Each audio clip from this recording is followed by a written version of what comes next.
Cuando la Iglesia decide permitirse que el Espíritu Santo te use y usted salga de esa puerta, usted va a ver el poder de Dios siendo manifiesto. Usted va a ver cómo aquel que estaba muerto puede vivir.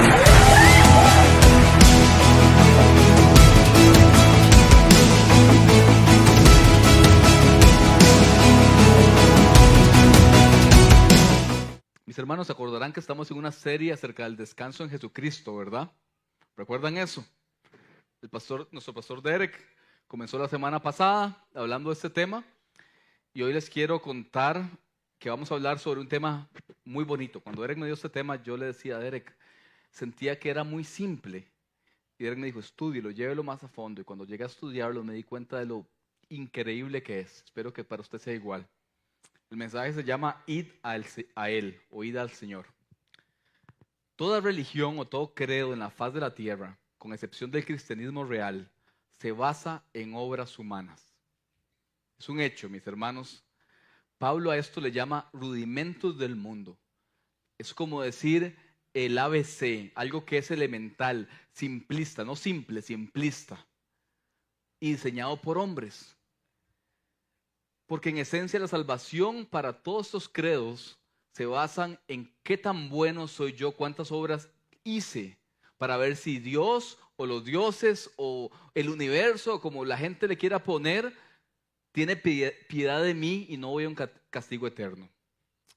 Es el monje budista encerrado en el monasterio tibetano, esperando que sus ojos no vean placeres. ¿Para qué? Para que en su próxima vida sea algo mejor. O es el musulmán extremista con su guerra santa, convencido que su sacrificio lo va a liberar del castigo eterno. O es Darwin arrepintiéndose en su lecho de muerte, según Lady Elizabeth Hope, así como cualquier evolucionista, porque mis hermanos les voy a contar una cosa, ser evolucionista se ocupa mucha fe para creer en la evolución y creer que venimos del primate. Es una discusión para otro día. O es el católico romano, me disculparán, porque venimos de un país donde nuestro trasfondo es hasta cierto punto católico, aunque no venga de una familia católica, pero es el católico romano acumulando méritos por medio de los sacramentos, penitencias o buenas obras, creyendo que solo a través de la confesión sacerdotal puedes obtener perdón y que deberás sufrir un castigo en el purgatorio para compensar tu pago. Esto mismo ocurría también en todas las civilizaciones antiguas, mis hermanos. Lo mismo. En el antiguo Egipto los muertos eran enterrados como objetos, con comida, inclusive con esclavos que sacrificaban para que el momento que llegara al más allá pasaran el famoso juicio de Osiris, donde pesaban lo que había hecho contra su corazón, contra una pluma, a ver si usted era digno de la siguiente vida. En la civilización azteca se practicaban sacrificios humanos para apaciguar a los dioses y asegurar las cosechas y las victorias. Miles, cuidado y no millones de personas fueron asesinadas con el fin de obtener favor de los dioses. En el antiguo Grecia, los ciudadanos ofrecían animales, vino, aceite, altares a los dioses con el fin de buscar bendición. En la Roma antigua, los emperadores ordenaban ofrendas y festivales a los dioses. Muchos intentaban ganar un mérito mayor construyendo templos y obras y entregando su dinero para hacer obras. Hoy en día usted va a Roma y usted ve los templos como el de Venus y Roma, que está al puro frente del Coliseo, donde aún hoy están ahí y representan la forma de pensar de esta gente. La gran pregunta es, ¿cómo todas esas culturas, en tantos lugares diferentes que no se conocían, tenían el mismo pensamiento, la misma estructura religiosa donde su sacrificio o sus obras era lo que los iba a salvar. Y la Biblia habla de esto muy claro acerca de esto. Romanos 2:15 habla de que Dios puso su ley en el corazón de los hombres. No significa que sea salvo por esa ley. Significa que todo hombre sabe cuando hace lo malo. Tiene conciencia de cuando hace lo malo. La Biblia, Pablo habla de que la ley fue escrita en el corazón de los gentiles y para los judíos fue dado en las tablas.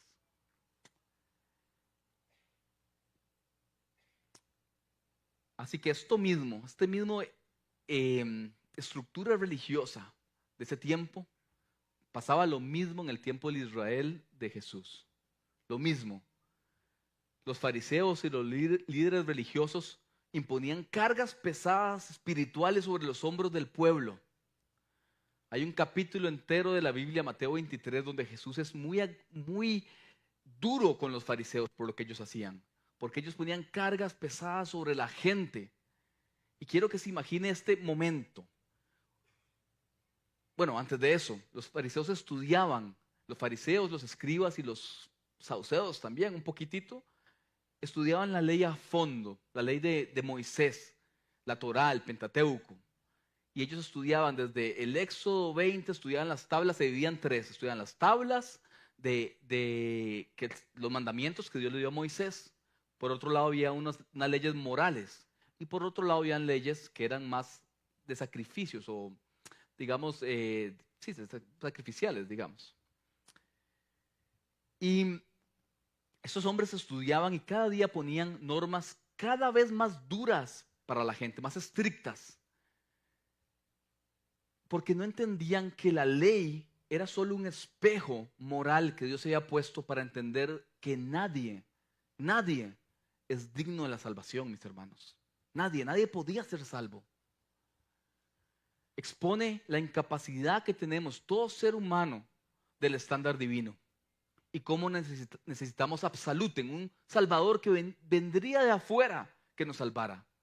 Porque por más bien que usted diga que usted haga las cosas, usted sabe, solo usted conoce en el fondo cómo es su corazón. Pablo dice, yo soy el peor pecador porque solo yo conozco lo que está acá. Como usted es el peor pecador para usted, como yo soy el peor pecador para mí mismo. Porque solo nosotros conocemos lo que está en el fondo del corazón. Aunque nunca se materialice en un pecado, sabemos que lo que está acá está mal. ¿Están conmigo, hermanos? Entonces, estos hombres habían puesto todo tipo de extremos y cosas para que a la gente le costara más sentirse que había sido perdonado.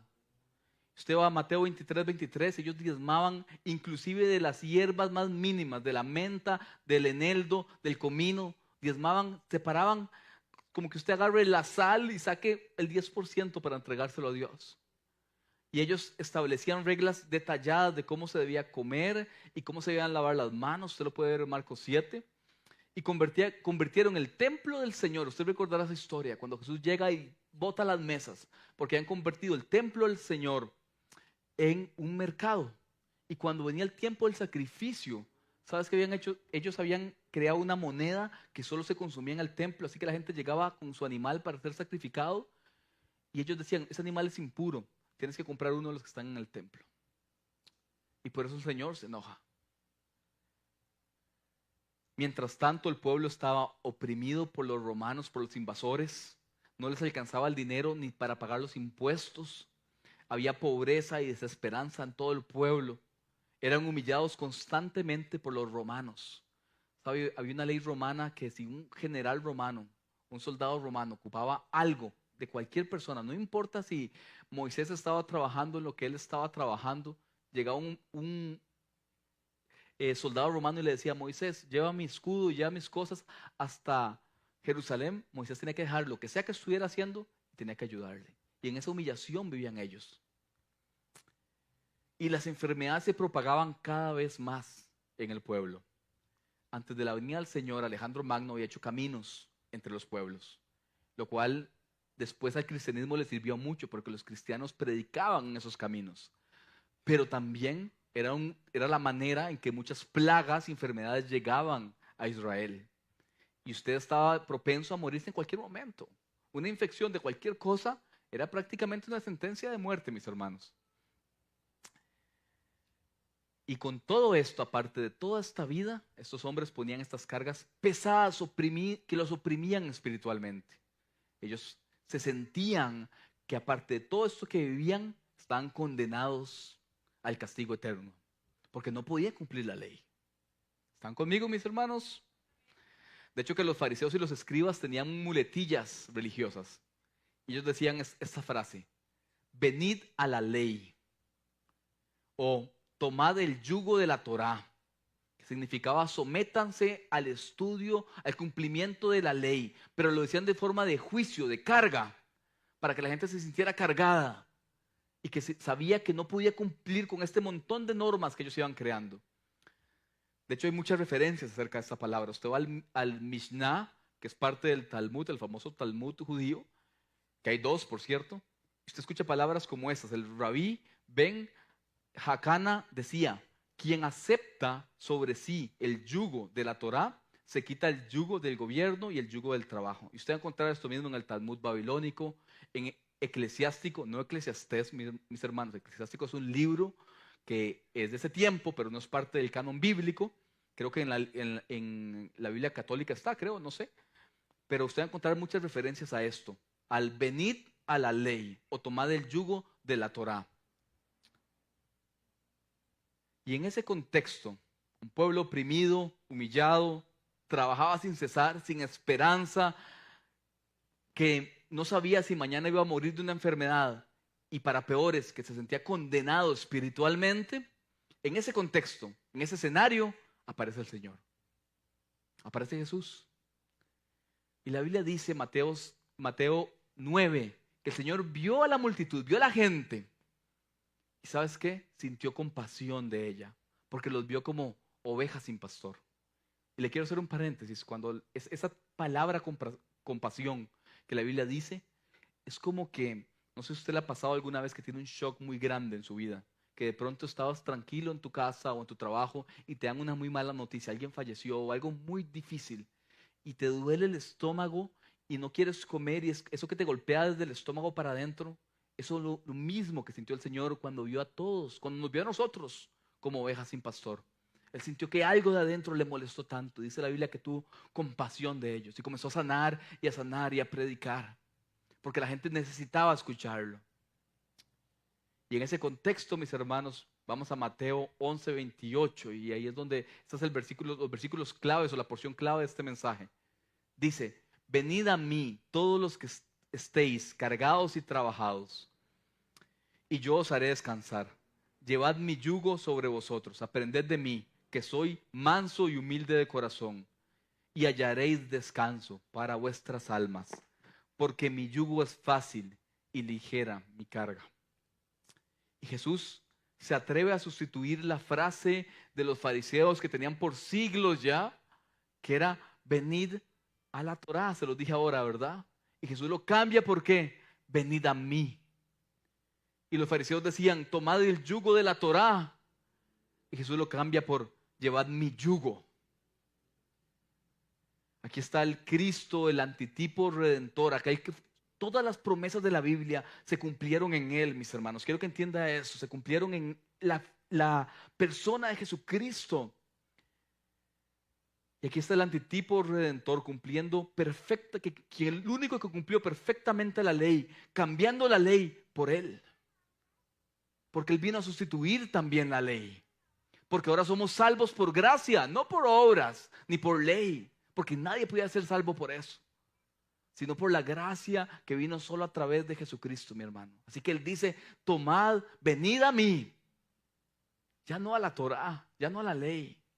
Puedes venir a mí y puedes tomar mi yugo. Y esa pequeñita frase, venid a mí, es muy poderosa, mis hermanos. He escuchado mucha gente que dice hoy en día, es que Jesús nunca dijo que era Dios. Son las personas que son que no profundizan en la palabra del Señor, porque muchas veces el Señor lo dejó clarísimo. Y con esta pequeña frase, el Señor dejó claro que Él no era un hombre nada más. Él era Dios hecho hombre. ¿Por qué? Porque solo Dios en el Antiguo Testamento decía, venid a mí. Isaías 1:18 dice, venid luego, dice Jehová, y estemos a cuentas, ponte a cuentas. Si vuestros pecados fueron como la grana es una pintura roja, como la nieve serán emblanquecidos. Si fueron rojos como el carmesí, vendrán a ser como blanca lana. Isaías 55:1-3 dice, a todos los sedientos, venid a las aguas. Y los que no tienen dinero, venid y comprad y comed. ¿A qué les suena eso, mi hermano? Los que no tienen dinero, ¿cómo van a comprar? ¿No les suena gracia? ¿No les suena que al Señor venimos sin nada? ¿Que no podemos entregar nada al Señor? Venid, comprad sin dinero y sin precio vino y leche. ¿Por qué gastáis el dinero en lo que no es pan y vuestro trabajo en lo que no sacia? Oíd atentamente, comed del bien y se deleitará vuestra alma con grosura. Inclinad vuestro oído y venid a mí. Oíd y vivirá vuestra alma y haré con vosotros pacto eterno, las misericordias firmes a David. Así que el Señor dice, venid a mí, y se pone en la posición de Dios, porque Él es Dios también. Yo quiero que sepa eso, Él es Dios. ¿No le emociona eso? Dios comió con nosotros, anduvo con nosotros, mi hermano.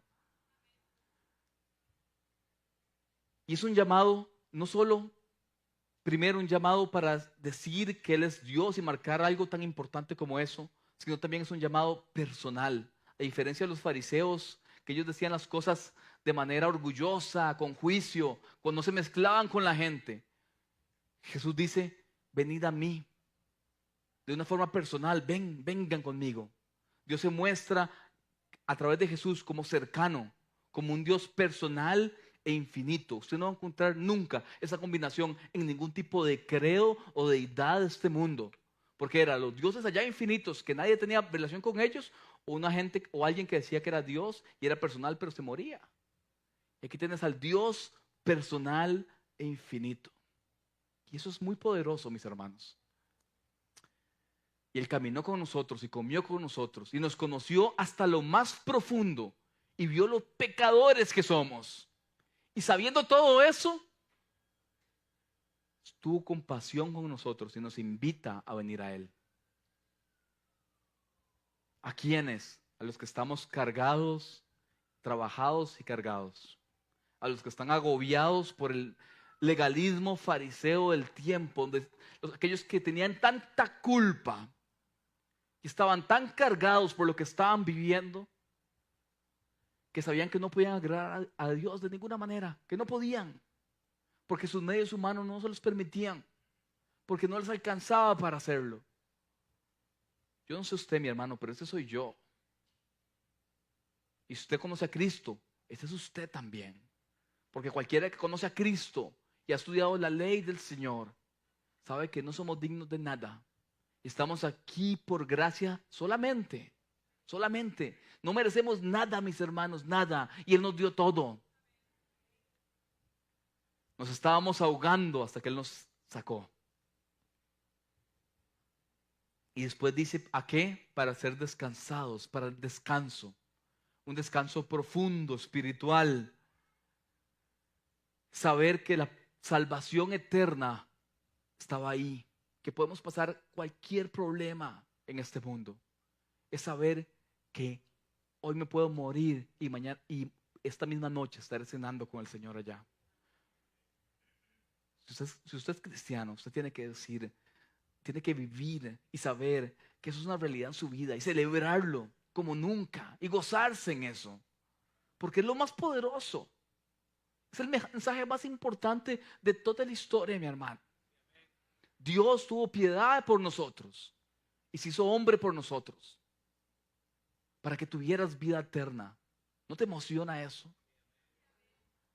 Y no solo eso, te llamó.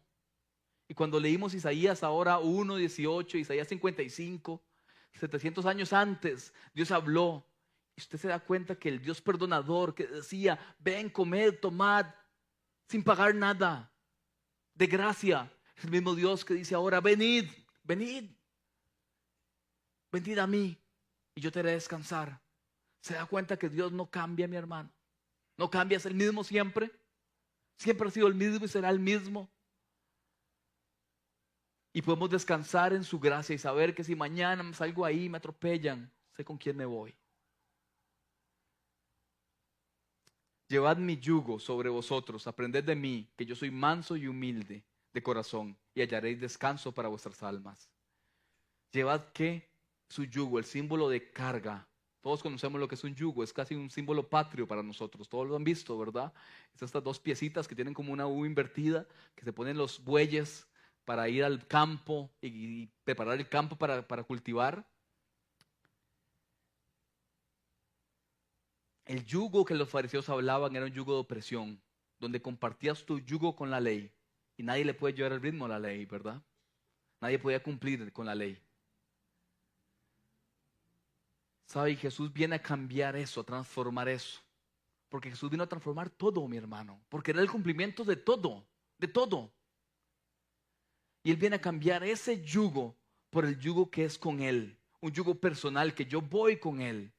Y Él prometió estar con nosotros. Así que el yugo que llevas hoy, no lo llevas solo. Lo llevas con Él. Y es ligero porque lo llevas con Él. Y porque aprendes de Él. Aprendes cómo ser manso y humilde a través de Él.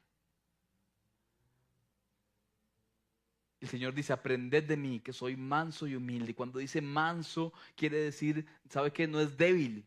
Es que soy controlado, no violento, paciente ante la provocación. Y cuando dice humilde es sin arrogancia, sin altivez.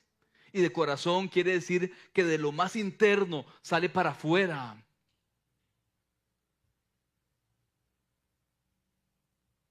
Su yugo se lleva con mansedumbre y humildad, la cual Él nos enseña conforme caminamos con Él. Imagínense esa escena. Estaban los fariseos que hablaban quienes eran opresores por medio de la religión y eran violentos y agresivos. Y quien no le hacía caso era una sentencia de muerte. Y está Jesús, quien es manso y humilde, quien te invita a llevar el yugo con Él. Siendo Dios, te invita a llevarlo con Él. Y este yugo es manso, es un yugo no violento, es un yugo de compasión, de amor. Y es un yugo humilde. Y aquellos altivos. ¿Se imagina esa escena? ¿Se puede imaginar eso? ¿Por qué crees que la gente seguía tanto al Señor? Porque el Señor vino a amar y a dar y a dar. Y dice la Biblia, escuche esto, y hallaréis descanso para vuestras almas. Y el descanso es este alivio interno que sabes que estás bien con Dios, no por nada de lo que hiciste, estás bien con Dios porque Dios lo quiso así a través de Jesucristo. Pero además, esto cumplió una profecía hermosa, mis hermanos, que está en Isaías 6:16, que es el cumplimiento de este mensaje. Y les quiero poner en contexto, Isaías, en Jeremías. Jeremías predica en un tiempo muy difícil, cuando el pueblo había hecho lo malo y el pueblo estaba a punto de ser castigado cuando Babilonia los iba a invadir. Iba a venir de los peores tiempos para Israel. Su rey y a todos sus súbditos le sacaron los ojos, pero antes de sacarle los ojos, mataron a toda su familia al frente y después le sacan los ojos para que fuera lo último que ese rey viera. Y en ese tiempo específico, Dios le da esta profecía a Isaías, este mensaje a Jeremías. Y le dice, así dijo el Señor, paraos en los caminos y mirad, estén atentos, sepan que algo pasa, estén atentos. Y preguntad por las sendas antiguas. Pregunten quiénes son las sendas antiguas, pregunten a la ley. Profundicen en la ley y en la escritura. ¿Qué van a profundizar? ¿Cuál sea el buen camino? ¿Quién es el camino, mi hermano? Jesús es el camino. y andad por él y hallaréis ¿qué? Descanso para vuestras almas. ¿Y hallaréis qué? Descanso para vuestras almas. Y Jesús se refería a esta profecía porque Él es el cumplimiento de toda profecía. Porque mi yugo es fácil. ¿Sabe qué quiere decir fácil? Es útil, amable, benevolente, es de buen tacto. No significa que sea fácil en un sentido de que es sin esfuerzo. Ser cristiano requiere mucho esfuerzo. Peleamos la buena batalla, peleamos todos los días la batalla de la fe, mi hermano. Y va a ser difícil. Y es difícil agradar al Señor. Y es difícil caminar como cristianos, pero sabes, ese yugo lo llevas con Él. Y dice que no hiere, porque su tacto es fácil, lo dije ahora, no hiere. No es un yugo que te hace daño o te castiga, sino que te libera de la esclavitud. Y ligera es mi carga. Liviana es mi carga. ¿Por qué es liviana? ¿Sabe por qué? Porque el Señor lleva todo el peso en sus hombros. Porque Él lleva el peso de tu pecado, de mi pecado, de lo que hiciste antes de conocerlo a Él, lo que harás después, y todo lo lleva a Él. Yo no sé, mi hermano, si a usted no le emociona esto, pero el Dios Todopoderoso se hizo hombre para caminar contigo y llevar tus pecados y llevar tus culpas y todo.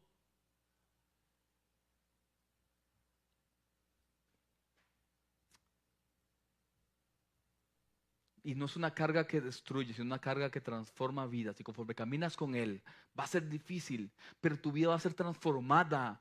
Y tu vida va a comenzar a tener propósito. Y va a ser cambiada. Y cada día es emocionante porque estás con Él. Y andas con Él. Y Él no te va a dejar porque Él no es hombre para dejar, ni para mentir. Y Él prometió que estaría con nosotros hasta el fin de los tiempos y del mundo y de tu vida. ¿Quién conoce el corazón de Dios? ¿Sabe? Cuando yo voy a la palabra del Señor y veo cómo es el corazón de Dios y cómo es su justicia, es tan diferente a la de nosotros. Todo ser humano piensa que algo tiene que hacer. Dios te dice, ¿sabes qué? Por gracia, por creer en mi Hijo, eres perdonado, eres amado, tendrás vida eterna. ¿Quién puede conocer el corazón de Dios? Nadie. Ningún hombre puede inventar esto. No se puede. Quiero llevarlos a quiero llevarlos a dos aplicaciones teológicas para nuestras vidas. Mis hermanos, la primera, si usted es líder, si usted es papá, si usted es mamá, si usted tiene alguna posición en su casa de algo, de autoridad en algo en su vida, mis hermanos, no seamos como los fariseos que ponen cargas pesadas sobre las personas que más amamos. No ponga cargas pesadas contra su esposa, si su esposa tal vez no ha hecho las cosas como usted cree que tienen que ser, ni contra sus hijos si tal vez no han tenido un encuentro con el Señor, sino que seamos como el Señor y aprendamos a llevar el yugo del Señor con nosotros. Comparte tu yugo y aprende a llevarlo con tus hijos. Que tus hijos no se sientan solos, que no vean en ti nada más un papá que los regaña cada vez que se equivocan, sino vean un papá que camina con ellos y comparte el yugo con ellos. Con tu esposa, con tu esposo. Si tu esposo no conoce al Señor, igual puedes llevar el yugo con él. Que se sienta acompañado en el camino y conocerá del Señor algún día. Pero a veces estamos peores que los fariseos, porque conocemos toda la verdad. Ellos ni siquiera tenían la verdad. Nosotros tenemos todo el conocimiento, que es Cristo. Y a veces ponemos cargas pesadas con las personas que más amamos. ¿O solo soy yo, mis hermanos? ¿Saben cuál es el problema? A veces los cristianos crecen mucho en conocimiento antes que en madurez primero. Y a veces humillamos con el conocimiento. O nos creemos más sabios de lo que somos. O no somos pacientes ni amorosos. Al contrario, somos duros, como lo eran los fariseos. Y poco personales con las personas que más amamos. Así que si usted es ese, mi hermano, aprenda también a ser como Cristo. Y lleve su yugo. Y si el Señor te ha puesto una situación de autoridad sobre alguien, llévalo con tu yugo, aunque usted lleve la carga más pesada, porque el Señor hizo lo mismo contigo. Les quiero contar una historia. Hace unos años les contaba que en estos días Derek les contó que nuestro pastor Edison va a venir a estar unos días con nosotros. Tenía 10 años de no venir a Costa Rica. La última vez que vino a casarnos a Vale y a mí, para que se den una idea, hace 10 años. Y hace unos años Vale y yo los visitamos cuando estábamos en el tema de la pandemia. Edison comenzó una obra que es literalmente una misión con gente nueva. Y estaba muy solo. Y en el tiempo de la pandemia, la iglesia de él estaba muy asustada. Mucha gente había muerto de COVID. Entonces fuimos a apoyarlo unos días. Él vive en Estados Unidos, en Arizona. Y cuando llegamos, Edison me contó que no tenía nadie que predicar el domingo, porque el servidor que tenía para predicar el domingo ya no le da miedo salir de la casa por el COVID, entonces no iba a venir. Y mis hermanos, yo me molesté porque tenía mucho tiempo de estar preocupado por la salud de Edison. Estuvo un poco mal de salud y demás. Y aparte estábamos con lo del COVID y todo, y esta persona no quería ni salir de su casa para venir solo a predicar. Y yo me molesté, yo le decía a Edison, ¿pero qué hiciste con esta persona? Más, ¿por qué no lo regaña? ¿Verdad? Y Edison me dice, lo llamé por teléfono. Yo, ¿qué le dijiste? Le pregunté cómo estaba, si estaba bien, si tenía miedo, si ocupaba algo. Mis hermanos, yo aprendí tanto ese día, tanto. Porque a veces nos olvida que esto, antes de cualquier regla, antes de cualquier cosa, primero está el amor con mi hermano. Usted quiere saber, demostrar que usted ama a Cristo, ame a su hermano primero.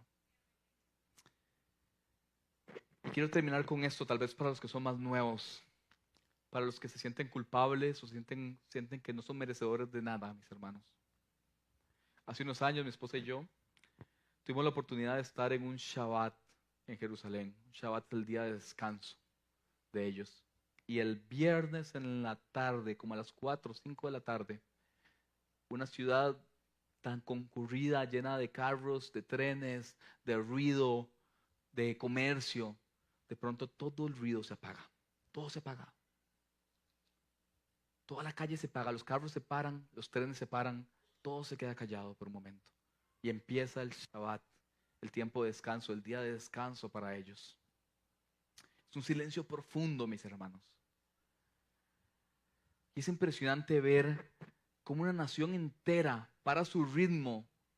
¿Para qué? Para tener ese tiempo apartado, ese día apartado con Dios.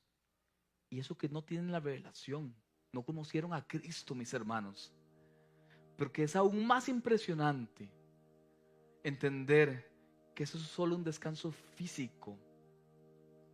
Pero el Señor, ese descanso físico es la sombra del descanso eterno que Dios nos da, que venía solo a través de Jesucristo.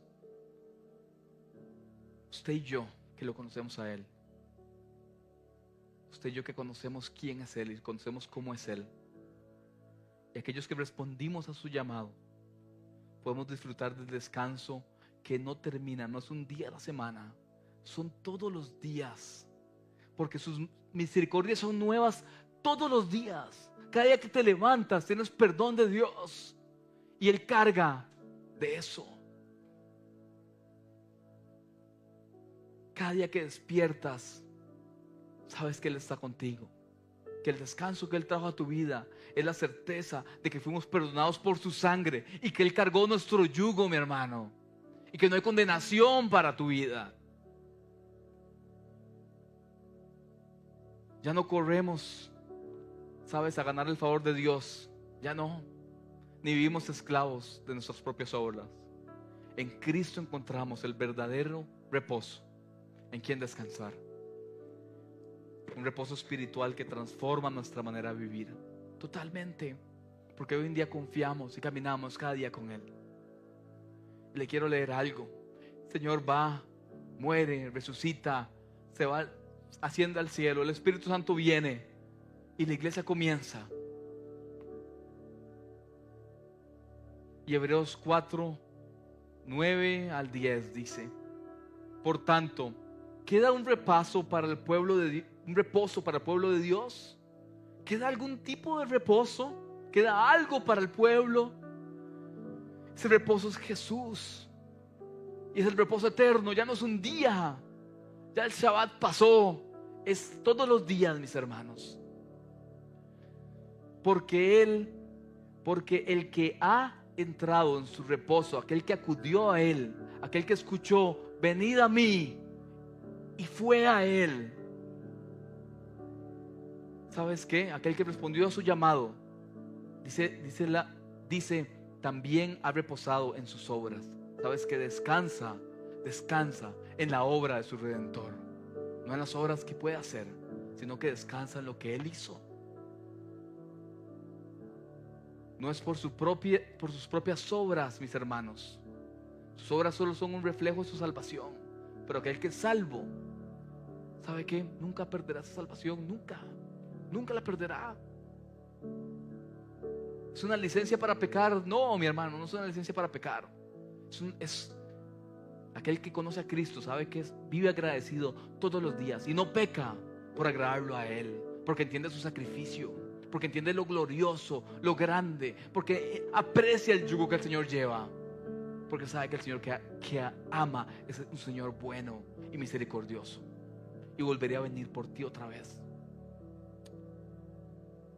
como Dios de las suyas. ¿Sabe a qué se refiere? Dios hizo el día de descanso después de que hizo todas sus obras y toda la creación. Dice que al séptimo día, ¿Dios qué? Descansó. Dice que todo lo que Él creó, lo vio y dijo que es bueno. Y hoy en día tú puedes descansar viendo para atrás, no viendo tu propia vida, viendo que todo lo que Jesús hizo fue bueno y perfecto. Cierra tus ojos, vamos a orar. Padre, gracias, Señor. Padre, yo quiero hacer un llamado, Señor, a aquel que está cansado, Padre, aquel que se siente hipócrita, que se siente que no tiene perdón de Dios, que se siente que no merece estar aquí, que no merece estar vivo por todo lo que ha hecho.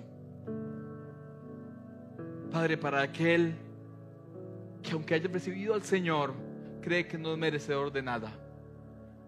¿Sabes qué? El Señor nos vio, te vio y te llamó y te dijo, venid, hijo, venid y descansa en mí. Yo llevaré esas cargas contigo, no te dejaré solo.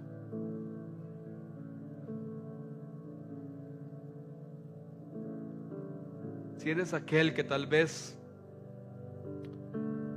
se siente con una gran carga de su pecado y de su vida y sabe, no encuentra descanso y le cuesta dormir, o ha estado en depresión, o ha estado triste, o ha estado lleno de ira. Hombres, manifestamos muchas veces la depresión con nuestra ira y la forma en que nos manejamos. Si ese eres tú, ¿sabes qué? Levanta tu mano y alguien se acercará a hablar contigo, a orar contigo.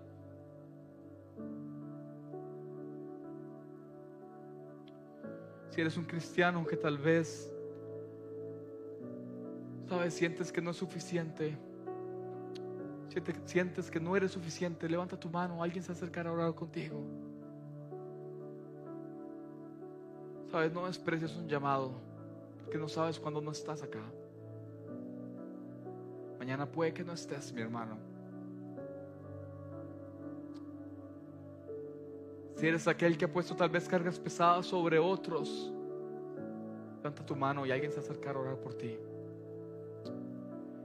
Si eres alguien que no sabe nada de Cristo y hoy lo estás escuchando por primera vez,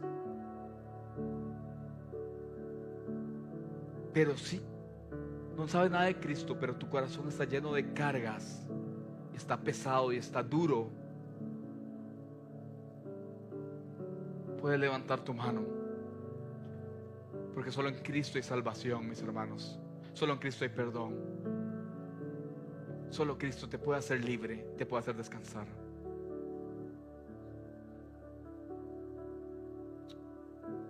Padre, gracias por aquel, Señor,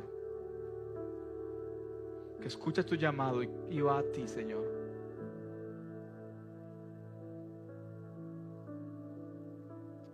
Padre, gracias, Señor, por tu sacrificio y por tu amor, por tu perdón tan grande, Señor, por llevar nuestro yugo, Padre, por caminar con nosotros, por andar con nosotros, por perdonarnos, Señor, por amarnos tanto, por ser un Dios bueno, Señor.